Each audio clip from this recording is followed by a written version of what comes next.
O CBN Agro conversa agora com Eduardo Luz, que é bacharel e mestre em Antropologia Social e doutorando em Ciências Sociais. Ele trabalhou na FUNAI, na Fundação Nacional do Índio, entre 2003 e 2008. Desde 2009, ele deixou a entidade e passou a atuar contra a fundação ao perceber que havia desvios na função do cargo. Ele chama de massa de manobra ou manipulação na questão indígena no Brasil. É possível afirmar isso?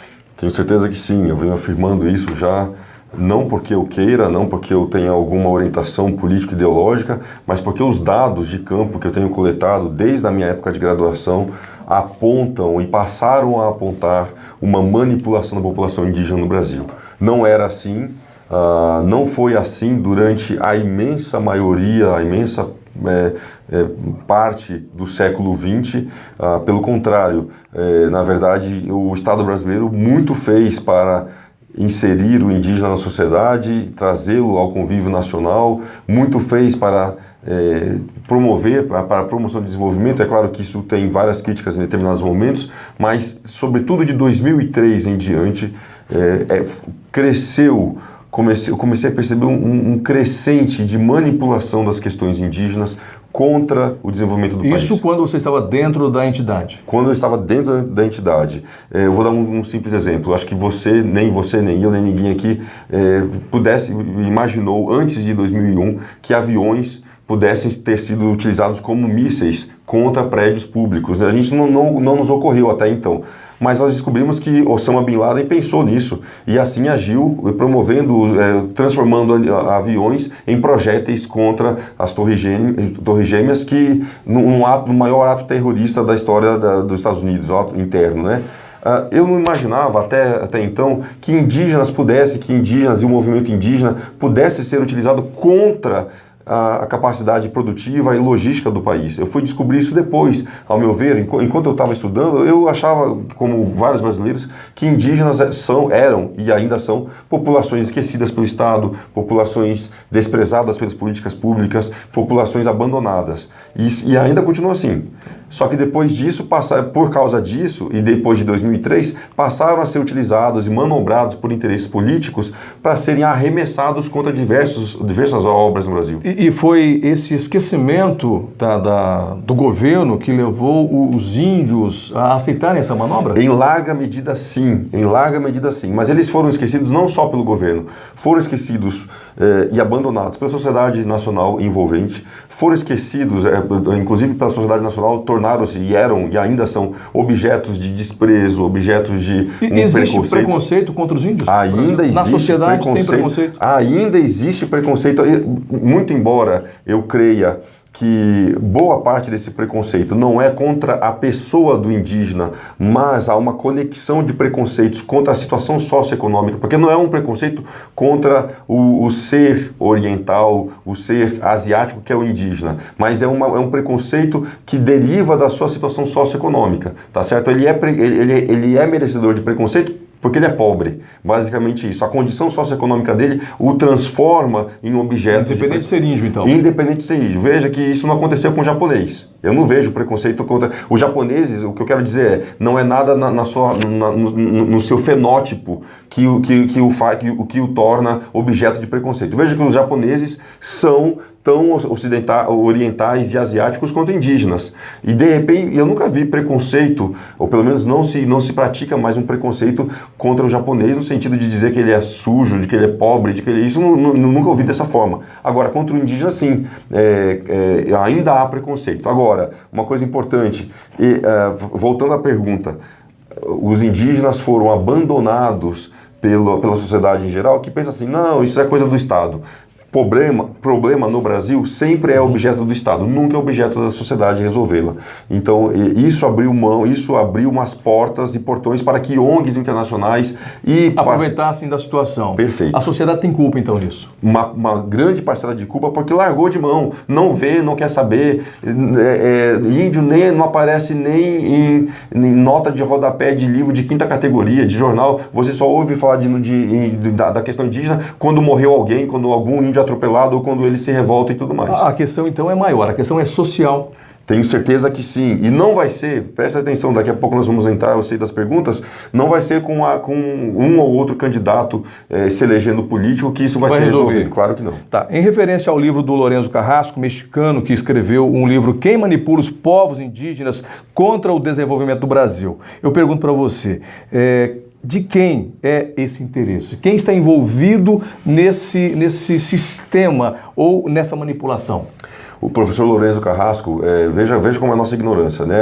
A primeira pessoa a despertar, a servir como atalaia para despertar o Brasil não era um brasileiro. Para despertar o Brasil era um mexicano. Tá? Então foi o primeiro que, há mais de 10 anos atrás, muito mais, na verdade, o livro dele de 2001, então pelo menos 17 anos atrás, chamou atenção num outro livro chamado Máfia Verde, para o fato de que pessoas e entidades estavam interessadas e manipulavam povos indígenas no Brasil. Tá? Ele diz que nós temos pelo menos 2 ou 3 organizações interessadas. Uma é o nome da CMI, que é o Conselho Mundial de Igrejas. O Conselho Mundial de Igrejas, apesar do nome bonito, apesar de um nome ecumênico, nada tem a ver com ecumenismo, e sim com a promoção do que ele chama, e aí eu concordo, de um poder globalista, de uma instituição globalista. Esse poder globalista é fruto de uma visão, de uma perspectiva que pretende, que para alcançar, essa desculpa que eles contam, para alcançar uma paz mundial, pretende-se aniquilar ou diminuir ao máximo os poderes dos Estados-nação, dos Estados nacionais.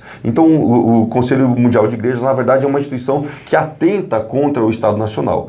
Então, o professor Carrasco identifica essa turma aí globalista. Depois, e o maior braço deles, ou o principal braço indigenista deles no Brasil, é o Conselho Indigenista Missionário, o CIMI, Conselho Indigenista Missionário.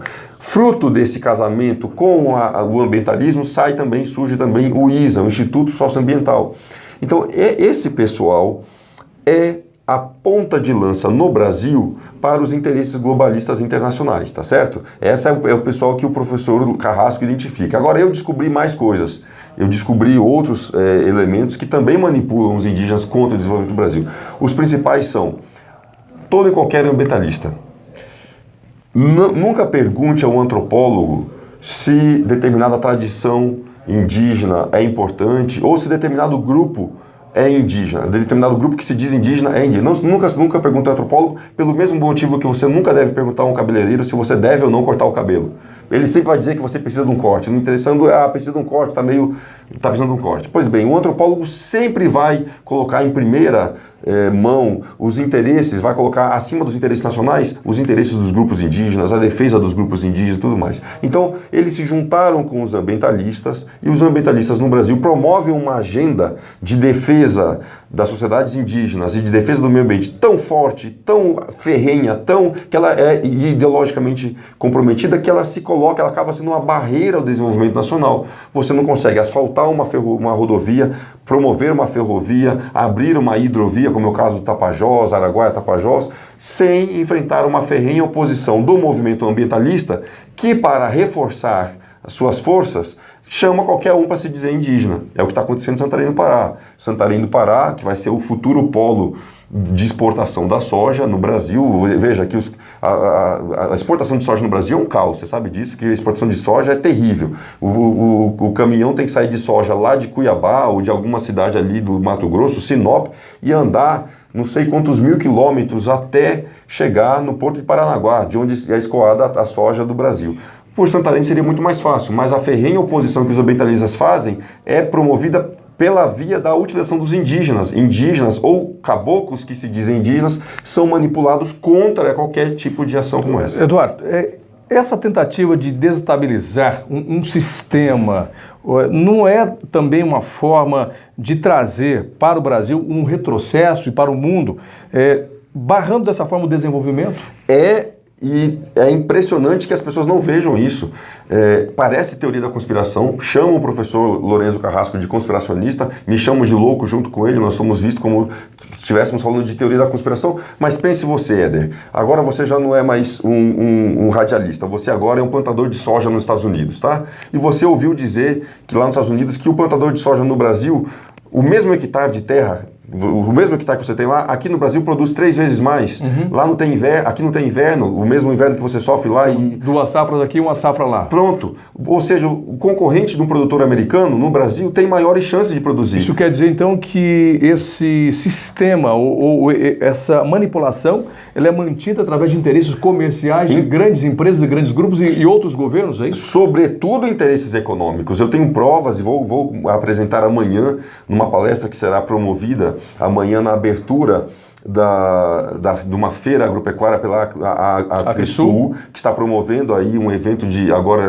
convocando produtores rurais. Vou apresentar fatos, dados e evidências de que governos do que eu chamo, do que o professor Carrasco chama, e eu endosso, ele chama de o aparato, o establishment anglo-saxão, utilizam uma cadeia de ONGs, não é uma ONG, mas várias ONGs para fazer exatamente Historicamente, isso já aconteceu na América do Sul, quando a Inglaterra se voltou contra o Paraguai, jogando Brasil e Argentina contra. Ou seja, nós vivemos ainda essa mesma história, é isso? De uma outra forma? Exatamente a mesma história. O que nós estamos vivendo agora, na verdade, mais intensa, mais potencializada, porque os canais de comunicação são muito fortes e funcionam muito bem. O professor Carrasco, ele diz o seguinte, aliás, não é só ele, tem um outro professor, Olavo de Carvalho, que também fala praticamente a mesma coisa. Se você quisesse enfrentar o inimigo, falando de potências e países, né? Se você quisesse enfrentar um inimigo e debilitá-lo em um eventual conflito, não seria melhor, ao invés de abrir uma guerra, declarar guerra, mandar tropas, enviar isso, aquilo, bombardear, correr o risco de sair como inimigo, como um vilão da história, não seria melhor você financiar movimentos sociais dentro de um país, o que eles chamam, e o que é utilizado já, é uma velha e antiga e conhecida forma de governar, dividir para governar. Os ingleses fizeram isso. E o que nós vemos hoje é exatamente isso. Interesses, setores econômicos dos países anglo-saxões financiando, por causa de interesses econômicos, o movimento indígena, o movimento ambientalista. Isso tudo para desestabilizar o Brasil na produção agropecuária. Ou pelo menos para reduzir ao máximo sua capacidade logística, sua capacidade de suporte hidrelétrico, transporte e capacidade agropecuária. Bom, outras ações também são feitas de outras formas. Nós temos, por exemplo, o caso de pragas em culturas no Brasil, como a Licoverpa armígera na soja. Dizem que foi também uma criação em laboratório para desestabilizar a produção agrícola no Brasil. Da mesma forma, o comércio exterior, quando nós temos embates sobre sanidade da carne e outras sanidades. Exato. Tudo isso, então, é manipulação, é manobra? É parte... É claro que tudo que eu estou falando aqui precisa estar fundamentado em dados. É bom dizer, é importante lembrar, fazer a referência ao professor Carrasco, como eu falei, foi o primeiro a falar ainda nos anos 2000. Nós estamos agora, aos poucos, juntando dados e informações que vão se conformando em conhecimento científico. Eu recomendo ao nosso telespectador, aqui, ao nosso ouvinte, que assista o documentário ONO, Ato Humano Deliberado. A história da implantação criminosa da vassoura de bruxa no sul da Bahia. Né? Uma ação... Acabar com as plantações de cacau. Que afetou profundamente a economia baiana. E é um documentário agora que inclusive incrimina políticos ligados ao Partido dos Trabalhadores por uma infestação criminosa. Trouxeram... Por quê? Porque as primeiras evidências da vassoura de bruxa estavam com árvores contaminadas com um nó, com um galinho contaminado amarrado. Então, um ato humano deliberado. Vale a pena assistir esse documentário, que comprova, é possível sim atacar a capacidade produtiva no Brasil atendendo a interesses internacionais. Me desculpe, não leve isso a mal. Não é muito fantasioso nós pensarmos dessa maneira? Não, num primeiro momento sim, parece fantasia, mas quando você começa a ver as evidências, quando você começa a juntar as evidências e colocar no papel, isso se avoluma. Agora, minha crítica, que eu também fiz ao Lourenço, a minha primeira reação ao Lourenço Carrasco foi essa: esse cara isso é fantasia, isso é teoria da conspiração, me parece teoria da conspiração. De qualquer forma, independente de quem esteja causando isso, independente de quem sejam os atores finais, medianeiros ou iniciais, escondidos atrás, a conclusão é só uma: o Brasil está freado. O Brasil é um país de joelhos, submisso a uma legislação, a pior legislação ambientalista do mundo e a mais pesada legislação indigenista que nós temos consciência. Ok, então vamos voltar para o nosso assunto, que é a questão indígena, que é o que nos interessa, mesmo porque também ele está dentro de um contexto que nós estamos falando nesse assunto de hoje. E também, aproveitando o contexto próximo às eleições, que esse deve ser um desafio para o próximo governante. Sem dúvida. Claro que nós temos que entender que são cenários. Dependendo do cenário, a gente pode ter uma solução para essa questão no Brasil, indígena ou não. Então, considerando ser uma questão política ou comercial, esse imbróglio se arrasta há muito tempo e ele teve mais notoriedade durante a hegemonia do governo petista. Avalie para a gente as políticas indigenistas durante o governo do PT. Como em vários outros setores da administração pública, o governo do PT foi praticamente uma extensão do governo do PSDB. Se você olhar as políticas públicas na área de economia, na área, por exemplo, da Bolsa Família já existia no governo do PSDB, era chamada Bolsa Escola, salvo engano, no governo do PSDB anteriormente. E o que houve praticamente no governo do PT foi uma ampliação dos serviços, uma ampliação daquilo que já era colocado em prática no governo do Fernando Henrique Cardoso. Isso aconteceu também no governo do PT e assim se estendeu durante pelo menos 2 mandatos de Lula, tá certo? Sendo Lula louvado por suas medidas, louvado por fora, louvado lá fora. É importante lembrar que qualquer presidente do Brasil sempre será alvo das mais minuciosas avaliações de governos exteriores, e Lula era louvado nesse sentido. Tanto é que Lula foi eleito no roda-mão, ali na esteira dos movimentos sociais. Ele era levado pelos movimentos sociais, dentre eles o MST e o movimento indígena. E assim ele procedeu. Só que à medida que ele avançava nas demarcações, avançava na garantia de direitos, e dava continuidade ao governo do FHC, mas avançava e eu diria exacerbava, passava do ponto, de um certo ponto de equilíbrio, começou do outro lado uma forte reação por parte dos produtores rurais, que começaram a se sentir desmerecidos, não eram mais atendidos, não eram minimamente... na verdade, o que a gente viu no segundo governo, a gente começou a descobrir no segundo governo do PT, que praticamente o produtor rural era bandido. O produtor rural era bandido. Houve então uma inversão. Antes nós tínhamos os indígenas à margem e a partir daí passamos então a ter os produtores rurais, uma inversão de... Não só à margem, mas criminalizados. Ser produtor rural no Brasil era mais alguma coisa parecida entre ser criminoso, traficante. E a sociedade comprou essa ideia. A sociedade comprou, internalizou. Ele desmata, que ele polui, que ele intoxica o meio ambiente. O que chega a ser uma espécie de patologia sociocultural, patologia ideal. É como se o Brasil, se o Brasil fosse um indivíduo, é como se o Brasil padecesse de uma síndrome que a pessoa tem uma dúbia, tem 2 momentos, eu esqueci o nome específico da pessoa que, depois eu vou lembrar desse nome, enfim, é a única sociedade... Dupla personalidade. Tem outro nome para isso, a pessoa tem que tomar bipolaridade. É como se o Brasil fosse bipolar. É o único país do mundo onde a classe média atenta contra a própria elite econômica que sustenta o país. Ou seja, o maior PIB do país é o setor... Eu costumo dizer que o setor rural é a geni. A música do Chico Buarque de Holanda, quem conhece a música sabe, né? Taca pedra na geni, taca bosta na geni, merda na geni.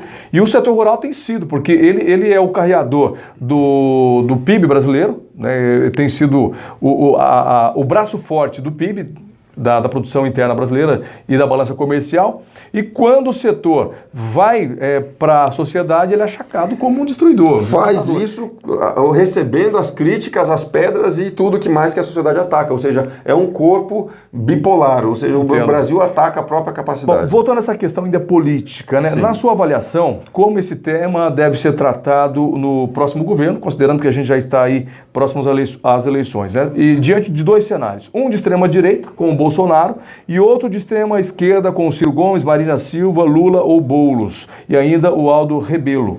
Olha, ao meu ver, nenhuma das propostas que aí está trará a solução para o conflito indígena no Brasil, nem a extrema-direita, nem a extrema-esquerda. Ninguém tem, então, uma cartilha de solução? Esses que aí estão parecem não ter um plano de governo que aponte para uma solução.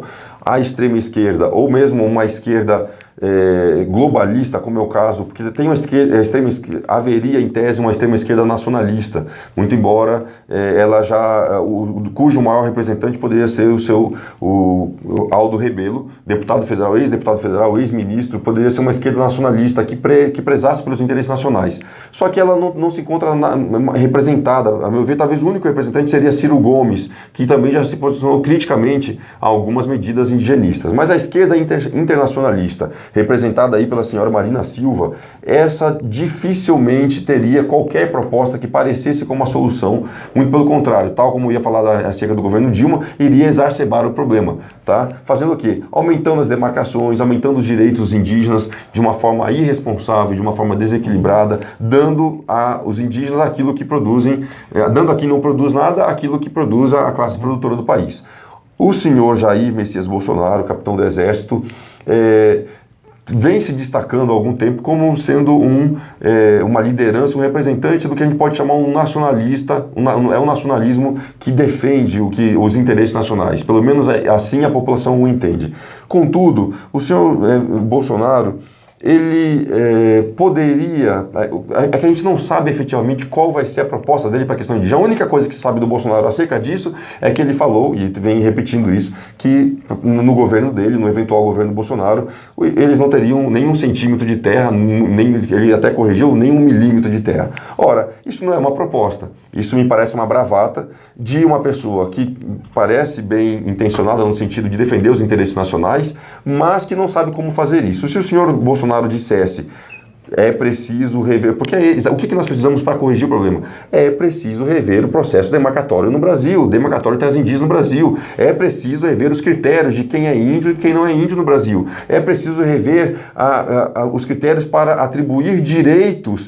Que tipo de índios merecem terras indígenas, que tipo não merece mais, que tipo precisam. Se isso fosse dito, nós teríamos como avaliar a proposta do Bolsonaro. Ele não tem efetivamente uma proposta. Nós temos 2 personagens afetados na questão. Nós temos os indígenas e temos também os produtores rurais. Sim. Em especial aqui no Mato Grosso do Sul, quando tivemos algumas retomadas por parte dos indígenas e invasões por parte dos produtores rurais. Na sua opinião, essas ideologias, essas políticas diante do que precisa ser feito, é possível encontrar uma solução para isso e qual é essa solução? É possível sim encontrar uma solução. Foi bem lembrado, Éder, você colocou bem, os indígenas também são vítimas desse processo. Porque os indígenas, na verdade, tem gente aqui que está acreditando, coitado, os indígenas, ou seja, o produtor rural acha que os indígenas são os causadores. Não são. Os indígenas acham que os produtores rurais são causadores disso. Também não são. Quem está por trás é quem vive do conflito. Essas organizações que nós aqui acabamos de falar e nominar, é o caso do CIMI, o Conselho Indigenista Missionário, que vive do conflito, como bem mostrou a CPI do CIMI aqui no Mato Grosso do Sul, mantida pela Assembleia Legislativa do Estado do Mato Grosso do Sul, a FUNAI, o INCRA e uma penca ou uma renca de ONGs internacionais que vivem do conflito. Eles são os causadores. Índios e produtores são as vítimas desse conflito. É possível encontrar? Sim, é possível. Qual é a minha proposta? Pelo menos qual é o raio de sol que aparece? Enquanto produtores rurais e indígenas não se derem a mão, não tirarem do meio do debate políticos, ONGs, e sentar para conversar numa mesma sala, de homem para homem, de homem para mulher, de índio para não índio, sentar para conversar como pessoas que buscam a paz, sentar para conversar sem FUNAI, porque é bom que se diga, por que não tem que ter FUNAI e MPF? Porque eles são envolvidos nos conflitos, eles são os causadores do conflito. Então, enquanto a sociedade não efetivamente abraçar o indígena, e convidá-lo a participar da nossa comunhão nacional, a crescer junto conosco, a produzir junto com o restante da sociedade, não haverá solução. Porque quando você envolve FUNAI, ONG, Ministério Público Federal, acabou o acordo, acabou a possibilidade de acordo. O indígena, efetivamente, e eu conheço vários grupos indígenas, ele quer produzir, ele quer se desenvolver. Eu poderia passar 3 horas aqui contando de exemplos de grupos indígenas que querem produzir de tudo, de soja a chocolate. E assim o fazem. Só que eles são impedidos de produzir por uma série de fatores, seja por questões culturais internas, questões políticas, orientação política, manipulação da FUNAI, manipulação de ONGs. Os produtores rurais também, por sua vez, não atenta ao problema indígena, nem sabe o que fazer, nem sabe como agir. Então é preciso, e aqui eu sugiro, uniões, lutar pela união entre os produtores rurais no Brasil, que se unam em torno de uma organização, um movimento que trate de inserir o indígena no contexto produtivo e que una também com os indígenas nessa empreitada produtiva no país. Essa lentidão para uma solução jurídica para essa questão no Brasil, seja no Pará, no Mato Grosso do Sul, no Mato Grosso, no Brasil todo, ela é de interesse, então, por parte de entidades que ela se mantenha, é isso? Eles não querem a solução. Exatamente. Solução jurídica não haverá enquanto o direito brasileiro parar de enxergar o indígena como semideus e com o direito indígena como sendo um direito fundante, originário. Essa é ideológica. Nós temos grupos ideológicos que alimentam isso. Exatamente. E conseguiram cravar na Constituição o tal dos direitos originários, que é superior a qualquer outro direito. E os dois saem perdendo. Saem os indígenas perdendo e também os produtores rurais. Enquanto a gente não acabar com essa legislação supervalorizadora dos indígenas, suas tradições, e tratar do problema, nunca haverá solução.